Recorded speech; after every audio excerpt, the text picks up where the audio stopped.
Let me begin with a question today, and I want you to really think about this, okay? If you could have anything in the world, what would it be?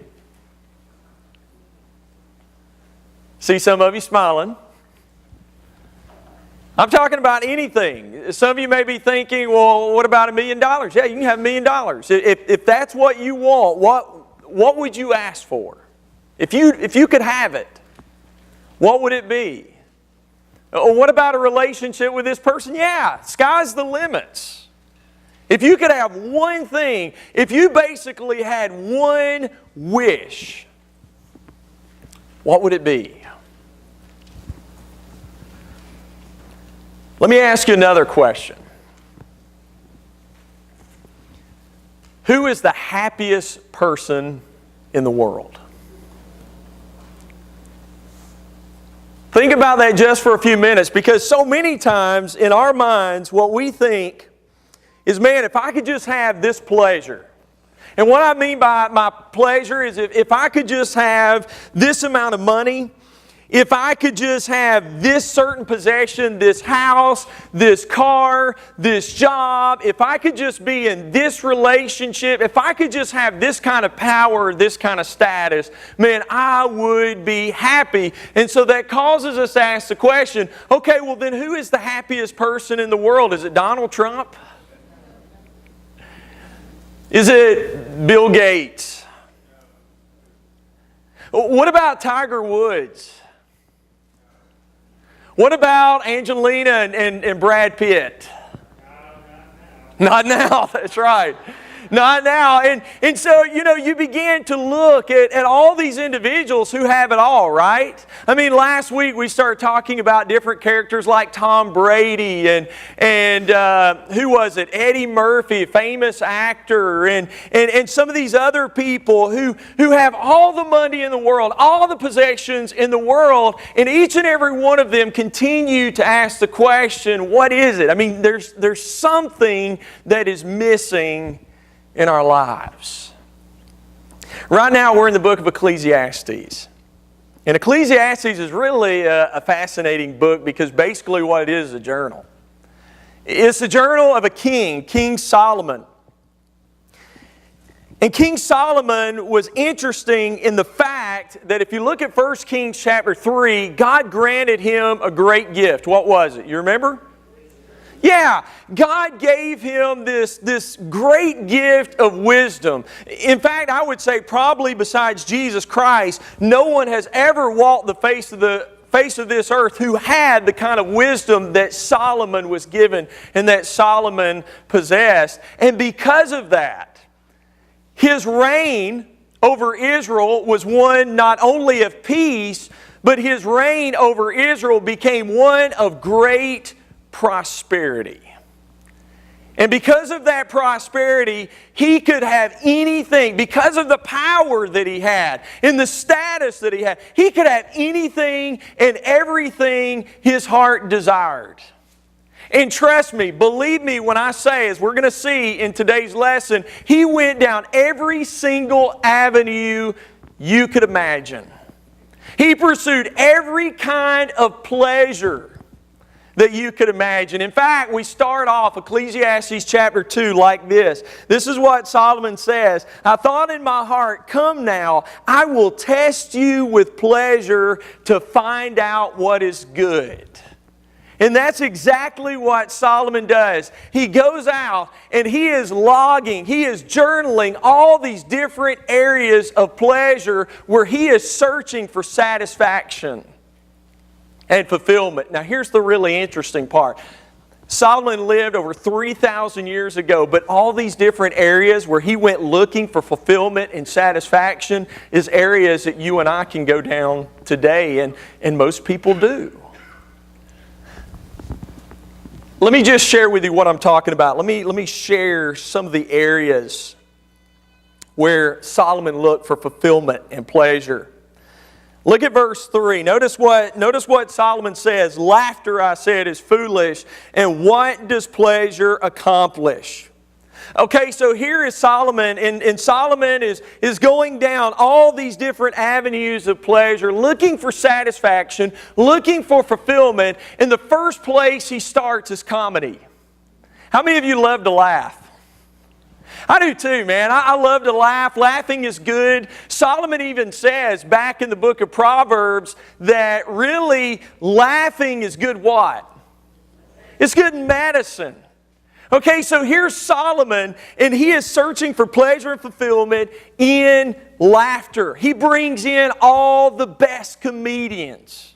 I mean, he's bringing in the Jerry Seinfeld and the Bill Cosbys of his day. You know, live, people who can make him laugh, but he comes to realize that it doesn't last, right?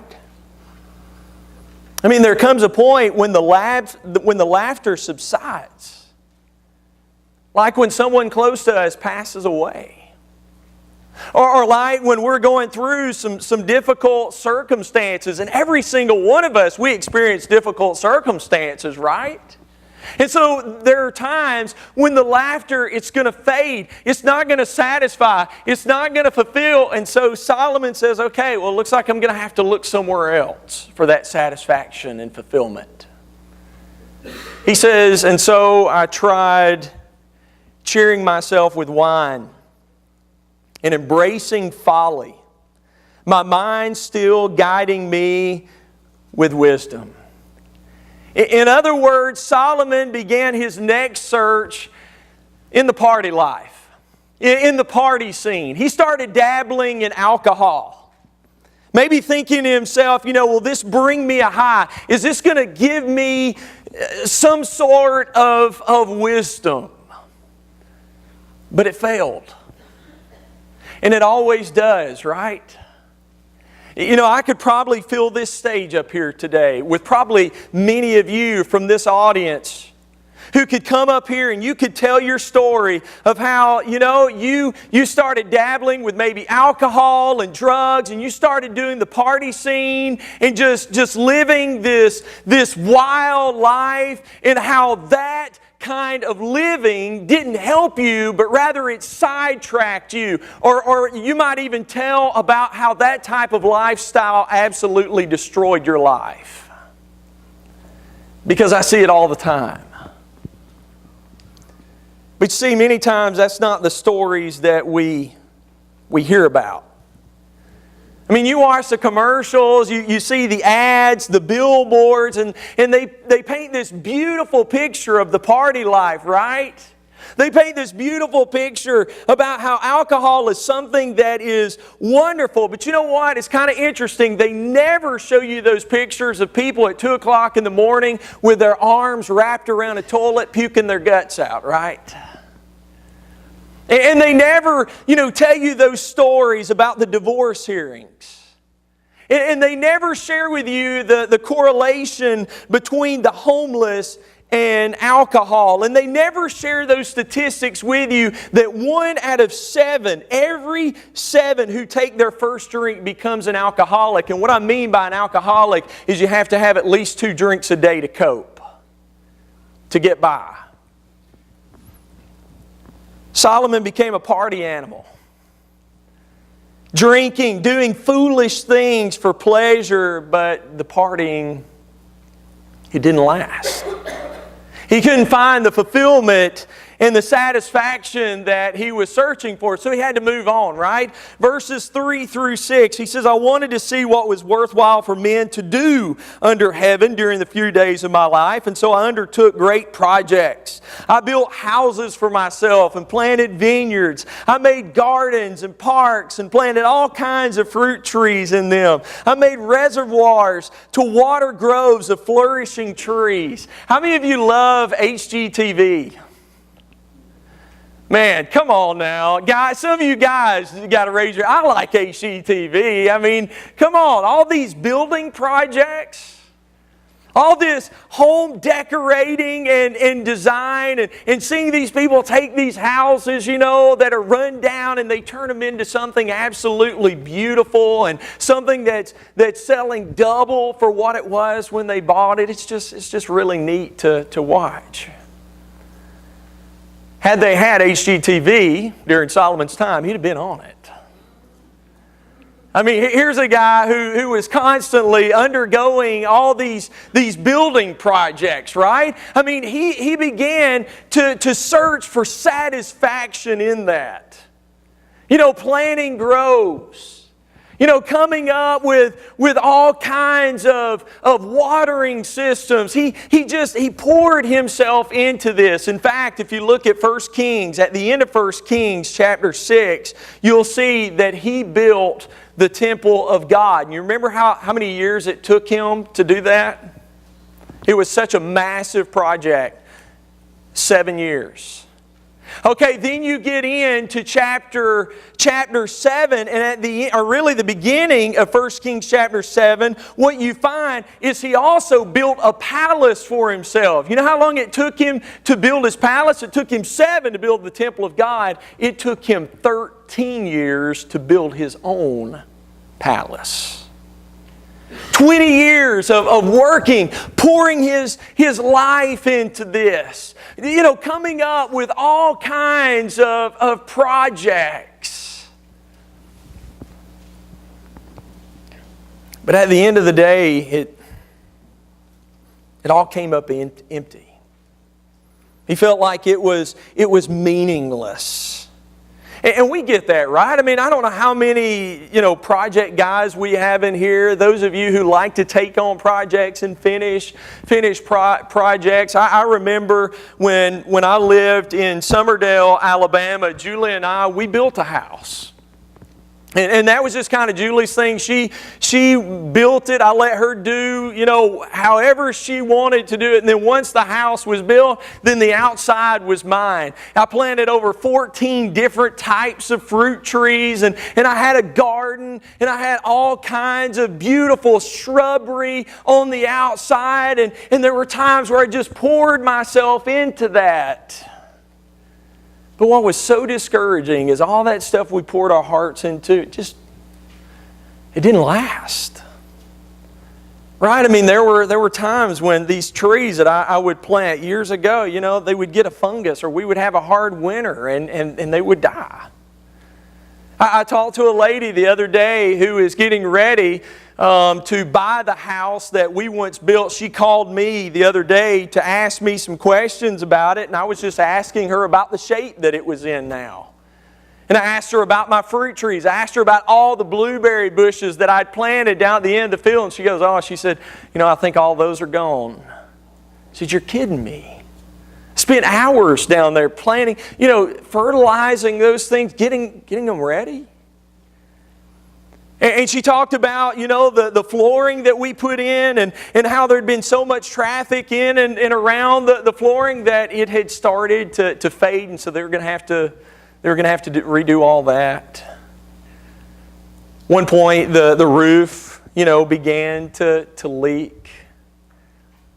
All these different projects, and they start out good, but over time they deteriorate. The times where I would go out and buy all this mulch and get pine straw, and every year I'd put it out, but over time it would fade away, and I would just have to replace it again, and that's the way pleasure works. That's what Solomon found. And so he just continued. He had to continue his search for fulfillment and pleasure in other places. He says in verse 7, he says, I bought male and female slaves and had other slaves who were born in my house. In other words, Solomon started looking for fulfillment and satisfaction in people serving him. People waiting on his every beckoning call.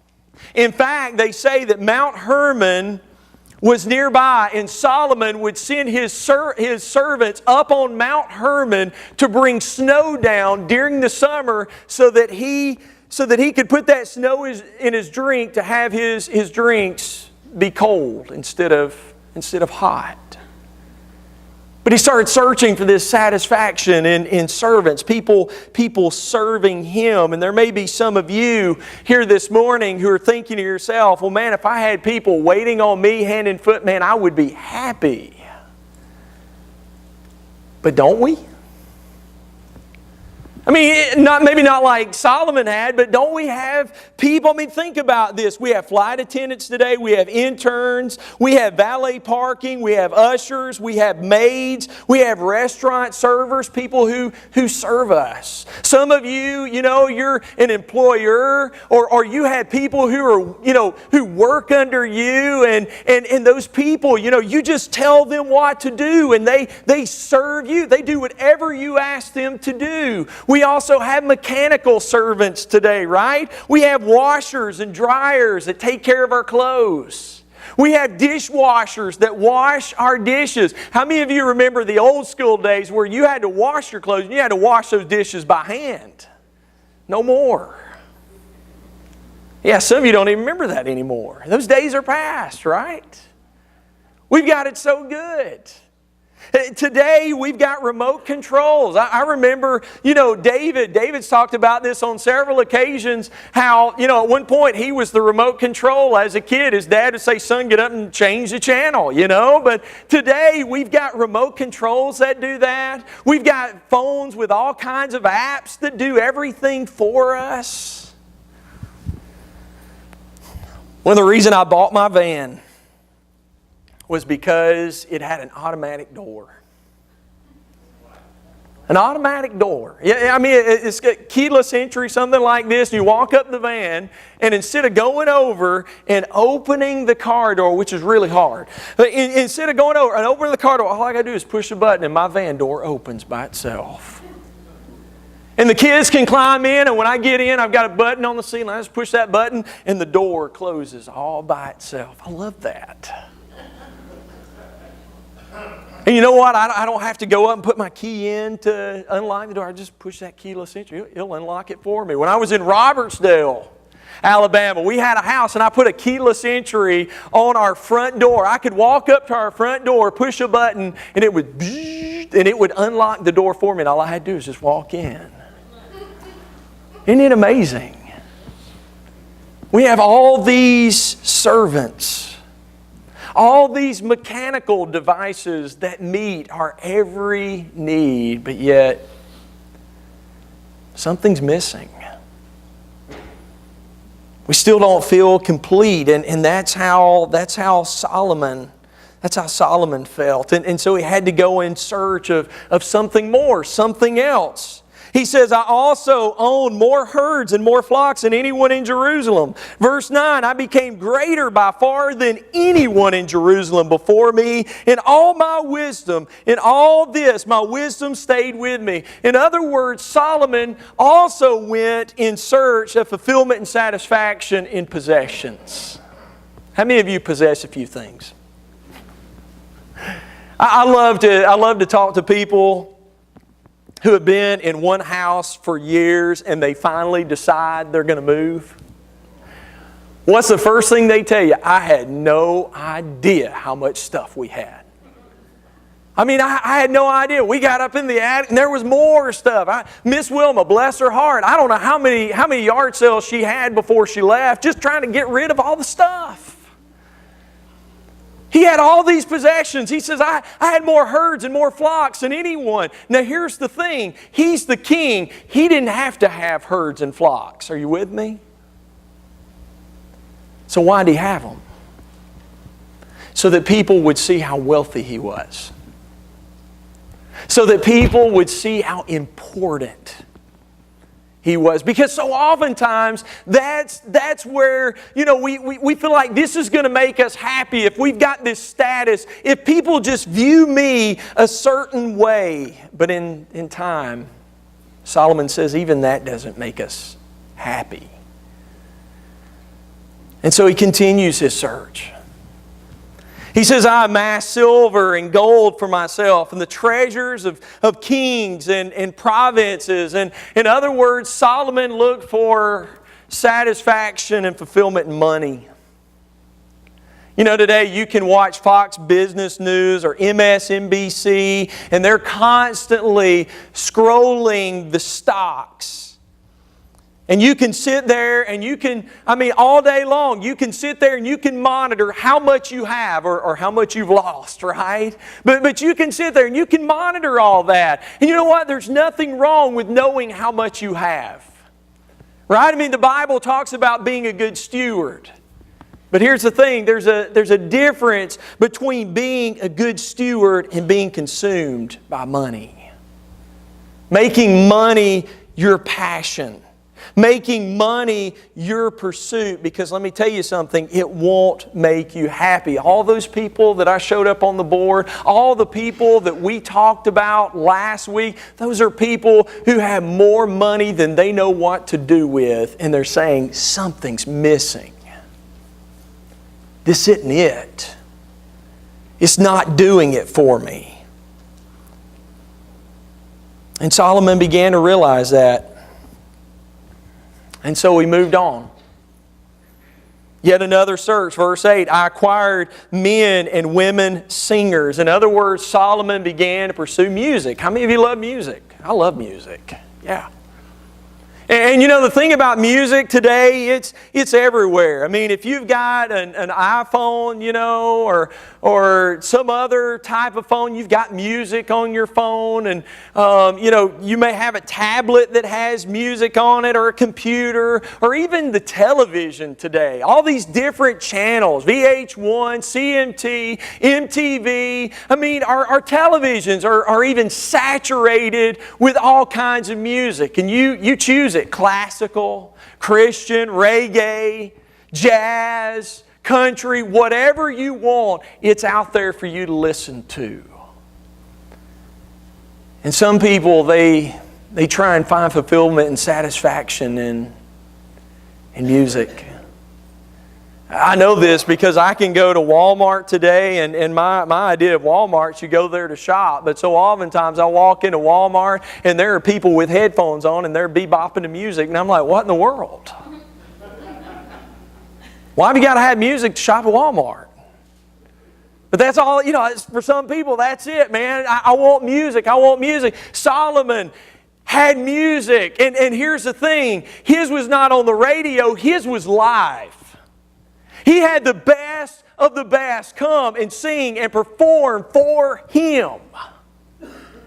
And yet at the end of the day, Solomon says, you know what? It just doesn't last. And we get that, right? How many of us have ever heard the newest song on the radio? And man, we're like, man, I hope they play that again tomorrow. And it comes on, you're like, oh man, this is great. And you go out and you buy the album, you're sitting there and you're listening to that song for a week. You're doing, this is the best song ever. By the following week, you're like, man, I hate that song.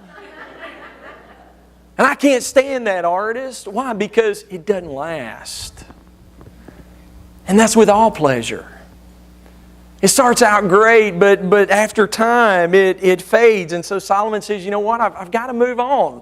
Again, verse 8, he goes on, he says, I acquired a harem as well, the delights of the hearts of men. In other words, he began to search for satisfaction and fulfillment in intimacy. Relationships. That's why pornography, I believe, is saturating. Advertisements, movies, billboards, magazine ads, the internet. Because this is $1 billion business. It's like people will tell you, sex sells. And Solomon, he begins to act out what he's thinking. He has this harem of women. A multitude of women. In fact, Paul Blue and I were discussing this Wednesday night. Solomon, I don't know if you realize this or not, had over 700 wives and 300 concubines. And what Paul and I were trying to figure out is, how did he do that? You know? Me and Paul are like, man, we can't even handle one wife. How do you have 700? How do you have 300? And it's like I told Paul, well, a lot of those were political.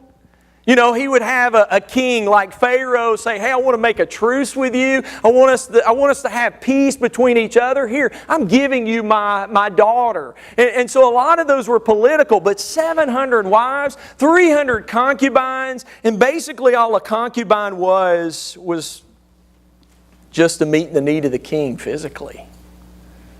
Intimately, that was her role. And so Solomon indulged in the Achilles heel of most men, that being women. And this wasn't just a midlife crisis. This wasn't just a small fling. It became his lifestyle. And guys, shockingly enough, it didn't make him happy.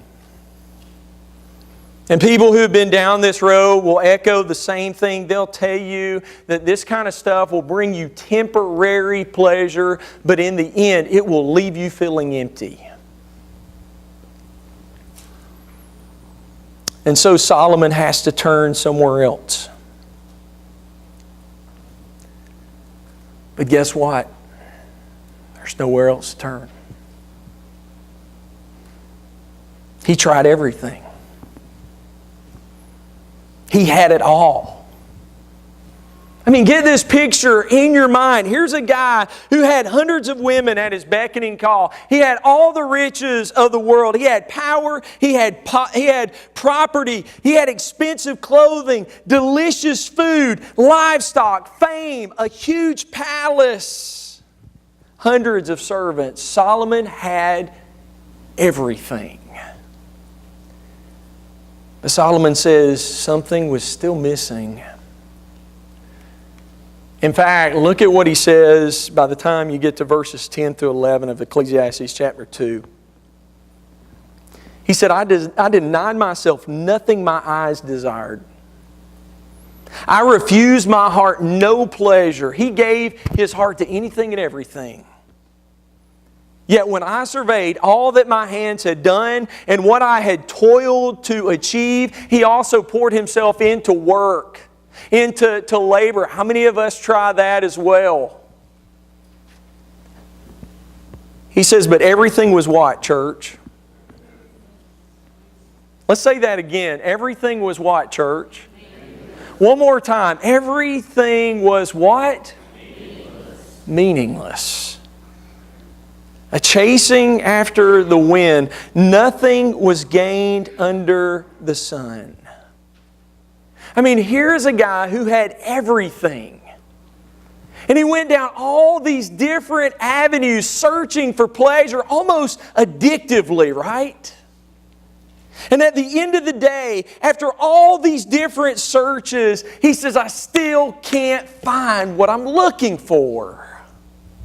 There is something that's still missing in my life.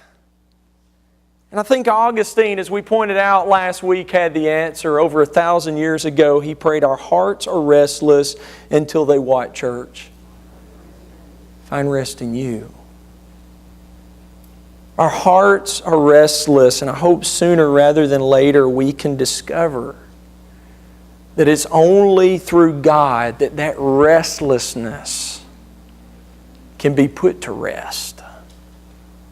Searching Him out, living our lives for Him instead of living for pleasure. I mean, look at the prodigal son, right?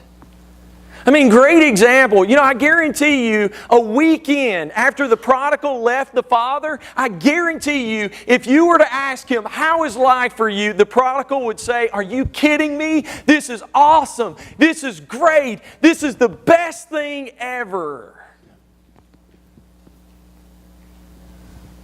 But then, as time rolls by, you have to pay the piper.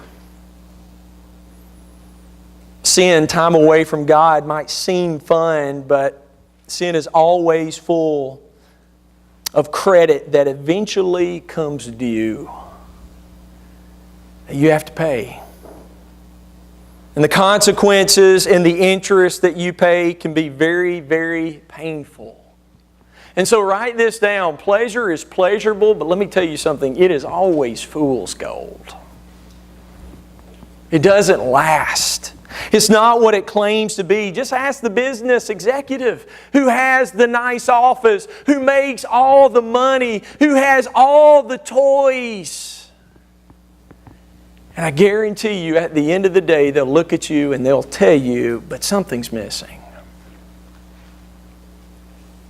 Solomon says in verses 24 through 25, he says, a man can do nothing better than to eat and drink and find satisfaction in his work. This too I see is from the hand of God, for without Him, who can eat or find enjoyment? In other words, any pleasure that we experience out here in the world is short-lived if it is apart from God. Listen, I'm not telling you this morning that all these things we talked about this morning are bad things. They're good things. But all these things have to be done in moderation. When we start pursuing these things with our heart instead of pursuing these things with God, that's when it becomes a problem.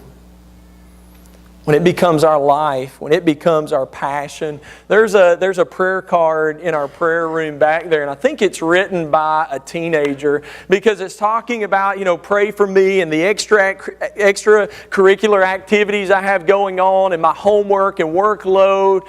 But then under that, this is what it says, help me to crave God. I love that.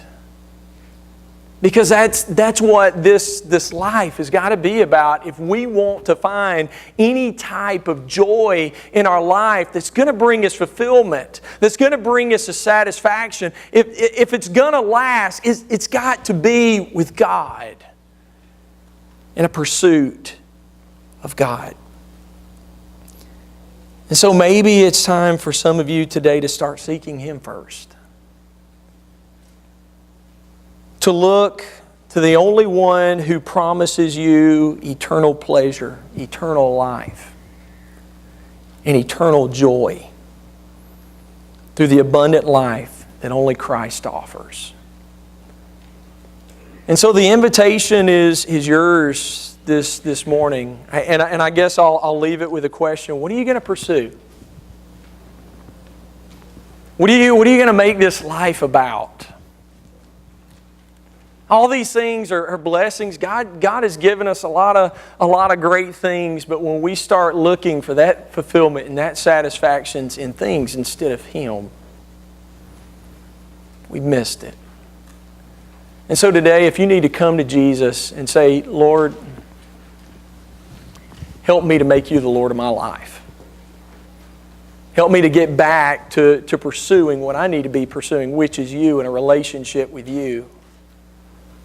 Or it may be that there are some of you here today who you just need to come forward and say, you know what, I'm ready to give my life to Jesus. I've been living in the world and I'm that guy who is searching. I'm that guy or I'm that lady who has anything and everything. I mean, I'm extremely blessed, but I realize now that there is a missing part that is missing in my life, and it can only be filled with Jesus. And so if that's you today, listen, we'd love to tell you about Jesus. We'd love to tell you about the great mercy that we have in our Heavenly Father and His love for us. We'd love to tell you about the blood of Jesus that washes away and cleanses us of all wrongs and all sins. But today, if you have a need, won't you come as together we stand as we sing?